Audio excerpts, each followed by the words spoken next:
বন্ধুরা তোমরাও যদি যশস্বী জয়সওয়াল আর শুভমান গিলকে এই সময়ের সবথেকে খতরনাক ব্যাটসম্যান মনে করে থাকো তো ভিডিওটিকে অবশ্যই একটি লাইক করে দাও।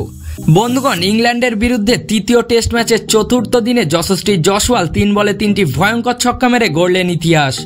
তার সাথে তিনি 214 রানের ডবল সেঞ্চুরি করে এমন বিশ্ব রেকর্ড করে ফেললেন যা কেউ কোনোদিন ভাঙতে পারবে না। তো বন্ধুরা দেখাবো সেই রোমাঞ্চকর ম্যাচের সম্পূর্ণ হাইলাইটস, বিশেষ করে জয়সওয়ালের ডবল সেঞ্চুরির ভয়ঙ্কর ইনিংস।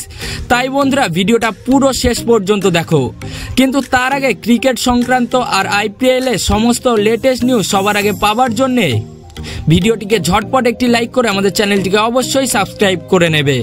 বন্ধুরা, ময়দানে ব্যাটিং করতে তো অনেক ব্যাটসম্যানই আজ পর্যন্ত এসেছেন, কিন্তু এমন ব্যাটসম্যানও আছেন যারা ময়দানে শুধুমাত্র ব্যাটিং করতে নয় বরং ইতিহাস গড়তে মাঠে নামেন, যার মধ্যে এখন সবার শীর্ষে রয়েছেন যশস্বী জয়সওয়াল। যেখানে বন্ধুরা এই ব্যাটসম্যান আগের ম্যাচেও ডবল সেঞ্চুরি করে গোটা ক্রিকেট বিশ্বকে বুঝিয়ে দিয়েছেন তিনি কতটা ভয়ঙ্কর ব্যাটসম্যান। অন্যদিকে তিনি এই ম্যাচেও সেই একই কাজ করেই সবার মন জয় করে নিয়েছেন।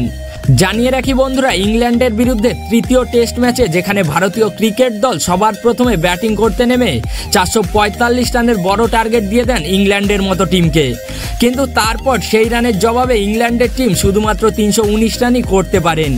কিন্তু তারপর যখন দ্বিতীয় ইনিংসটি শুরু হয় তখন একজন ব্যাটসম্যান গোটা টিমের প্রায় অর্ধেক রানের বেশি রানই করে ফেলেন। যদিও মাঝে দিয়ে শুভমান গিল 151 বলে 91 রান করে ফেলেন, কিন্তু জয়সওয়াল একাই 236 বলে 214 রান করে দেন। কিন্তু বন্ধুরা আসল মজা তো তখন আসে যখন তিনি 85 নম্বর ওভারের দ্বিতীয়, তৃতীয় এবং চতুর্থ বলে ব্যাক টু ব্যাক 3টি ছক্কা মেরে সবাইকে অবাক করে দেন, যার মধ্যে তিনি অনেক কটি বড় রেকর্ডও ভেঙে দিয়েছেন।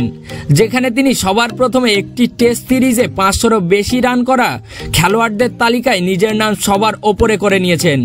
তার সাথে তিনি এক ইনিংসে সর্বোচ্চ ছক্কা মারার রেকর্ড, যার নাম ছিল রোহিত শর্মার, তাকেও পেছনে ফেলে দিয়েছেন। তো বন্ধুরা ভিডিওটা কেমন লেগেছে অবশ্যই নিচে কমেন্ট করে জানিও। তার সাথে শুভমান গিল আর জয়সওয়ালের মধ্যে ভারতের ওপেনিং ব্যাটসম্যান হিসেবে তুমি কাকে দেখতে চাও তাও নিচে অবশ্যই কমেন্ট করে জানিও।